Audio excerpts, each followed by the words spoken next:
A monumental ruling on whether Johnson & Johnson will be held responsible for Oklahoma's opioid epidemic is expected on Monday. It could mark a significant shift when it comes to cases involving the opioid epidemic across the country.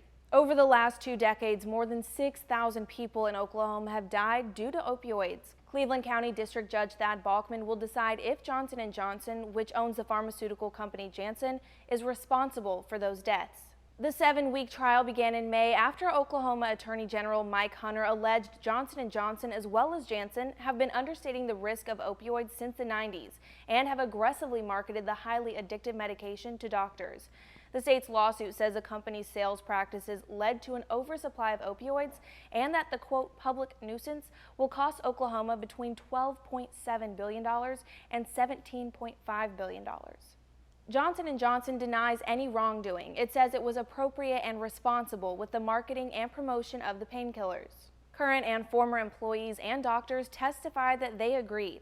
The company's attorney said, quote, "The state ignores this well-established law and now argues that public nuisance allows them to compel any party allegedly contributing in any measure to a social problem to fund all programs that state administrators dream up to address it. This is not and should not be the law." 2 other companies that also denied contributing to the nationwide opioid epidemic have already settled with Oklahoma out of court. Teva Pharmaceutical and Purdue Pharma, which makes OxyContin, reached settlements of $85 million and $270 million, respectively. And yet 2 more companies accused of fueling the opioid epidemic, Endo International and Allergan, have agreed to pay $15 million to avoid going to trial in Ohio. This Oklahoma ruling is so monumental because it could set a precedent for similar cases that are playing out right now and result in more big payouts. Right now, around 1,900 cases are pending just in Ohio against opioid manufacturers, including Johnson & Johnson and Purdue Pharma.